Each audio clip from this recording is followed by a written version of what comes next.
بفضلكم اللهم صل على سيدنا محمد الفاتح ما أغلق والقاتل ما سباك نصر الأكي بالأكي ولا هادي إلا صراطك المستقيم وعلى آله أككد ومقدار العظيم بليت بالمصطفى كاتم محمد بليت بالمصطفى كاتم محمد بالكون والأخلاق فرحا ومجدا أتاني أواب قبل أن أفلاوا زلت بنيراني اشتياكي على أمدا عليت بي والناس في سنات الكرام تمتعت من دار إذ كنت مفردا وزومت في هذا الزمان وإنني لفي غيرة مما يروم محمدا ولكنني جعلت قبل سباكهم وقد نيت تبريز القرون الأمدا ولم لا وإذ النبي محمد صلى الله عليه وسلم لم تؤذ ملكي فتو جميع الكون أبدا مسودا الله يا رسول الله وارفع شكايتي إليك وآل من ترى أبدا سودا فأجي وأجي المسلمين آلكته عليك فتبت النفس أورا مسمدا زماني طلع كل وجه غير مقدري أروه وأجد دائما لمكمدا وقاد صبوها عند أفضل مرسلي ومن بي رسول الله لم يخشى جلمدا تولى رسول الله النبي محمد صلى الله عليه وسلم محمد تولى رسول الله أمره فلم يزل دسيني داري فزمتم ممجدا وإنتنا المصطفى أنيه كمية وقد زرع أسبا ما أميل تأودا ولا نباير كان الصيبة وعينات نكلهم بيامي بيودر المزبدا ووتيك سلمانو بالشوك حبيبنا ولا تتنا لما لم تمجلدا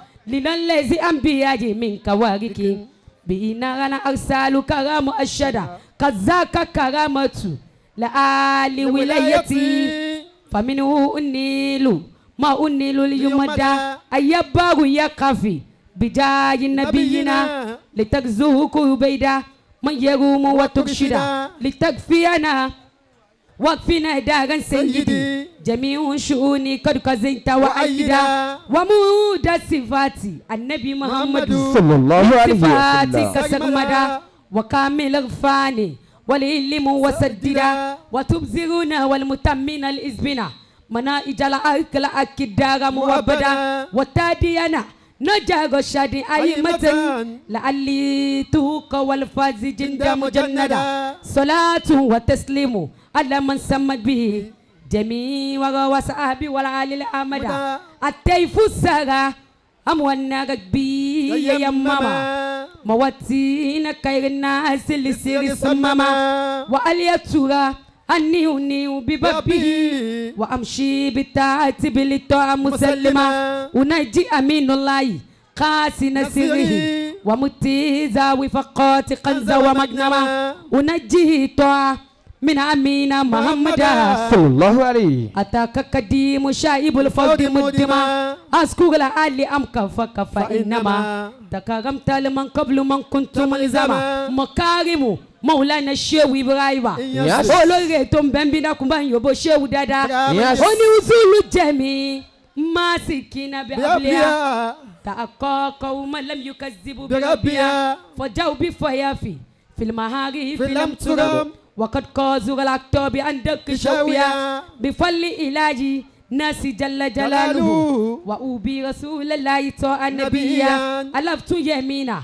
إنني لا يحبني سوى أسعد والعكس في العلم بديا وقد علمش أقوام أني كديمه فوصل أبي بالله يلف بوصلها ومن قلت من قولي شتيا متبجيا ومن مساني سكر يغايب الأغليا فإن الكتوت لأننا مساعدة فلم يشكو يوم مراني وكتيا شوني جماعة وجودا أيبة وجلالة وأبزغت من زابة وجمالا جمالك أنس أيبة ومأبة فأتى أتام مرسلين كمالا وكل هذا المكارم والأولى ومن كإمام الشميك صلاة محمد يا خير الأنام وسلتي أباك إلهي من يفوت مقالا وأنت وأبت بيد فسود فأنت إليك قديم رم منك منالا وأنيك خير العالمين وسلتي منيني لدى اليوم غيبين ولا وتيامن أبيك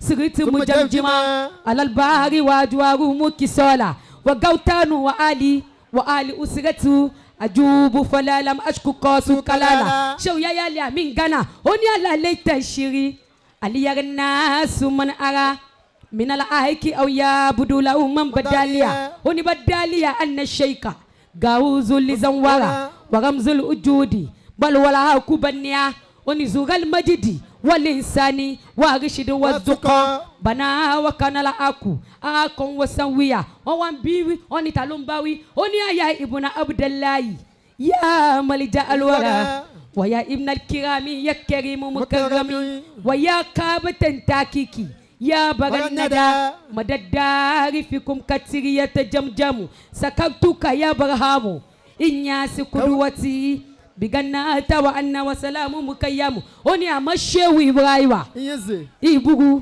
إبراهيم ما يرو إبراهيم متفضل إبراهيم نور الهدى إبراهيم سير الذاتي إبراهيم عين الذاتي إبراهيم قلزو الذاتي إبراهيم فام الذاتي أني لله الحمد ثم شكر زايلين مفليان أجمعي فدايلا وإنني أسأل ديانا أني والسودة والأفاف والأمانة أكوى على الدفوين وجلبي قصدا وجل معين منه إليه قصدا برهامني أدريكم ممدو أفوت منبقو وإن تاسبك رجال أسبقو أقديل كل أولياء والعلماء كل المراد مفردة وعلماء لا أزال كسلا يتريني أتتني لني وتشتبيني أميتني فسوتني فالحمد لله دائما يقول الحمد ممدونا مرشدنا لله أشيء إبراهيم عبد الله على الله ممدونا مرشدنا لله الشيخ إبراهيم عبد الله olólùfẹ́ Shehu Ibrahim bandide lórí ẹsẹ̀ rẹ̀ jẹ́ àjọ pariwo Ibrahim Abdallah Mumiduna Maulana Shalahaji Ibrahim. Yes, Baba.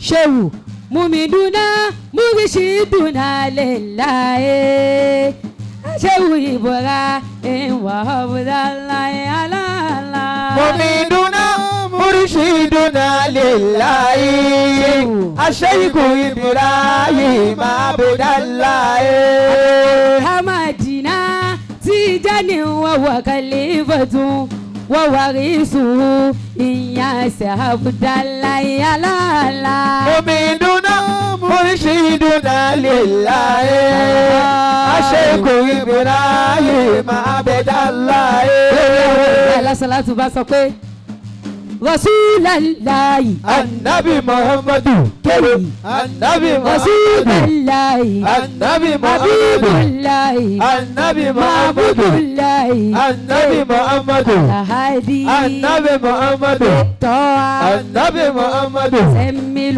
النبي محمد مبشر النبي محمد النبي رسول الله النبي حبيب الله النبي معبود الله النبي محمد النبي محمد يازو النبي محمد النبي رسول الله النبي محمد النبي محمد النبي النبي حبيب محمد الله النبي محمد النبي النبي حبيب محمد الله النبي سراج محمد الله النبي محمد النبي النبي محمد النبي حبيب محمد الله النبي معبود محمد الله النبي محمد النبي النبي محمد النبي النبي رسول محمد الله النبي محمد لا لا النبي محمد Aminu. Annabi Muhammadu. Lahadi. Annabi Muhammadu. Annabi Muhammadu. Annabi Muhammadu. Habibullahi. Annabi Muhammadu. Habibullah. Annabi Muhammadu. Mabubu. Annabi Muhammadu. Semilu. Annabi Muhammadu. Annabi Muhammadu. Rasulallah. Annabi Muhammadu. Allah, Allahu, la ilaha illallah.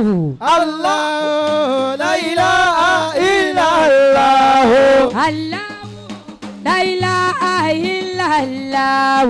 Allah, la ilaha illallah. La yarjala al-ghaibi asqatiyati. Allah, la ilaha illallah. Wa ya al-Mustafa al-akwani ya sayyid al-wahab.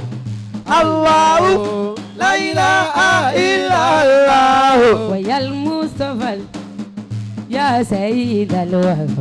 Allah, la ilaha illallah. ẹ bá ń pariwo Baraham.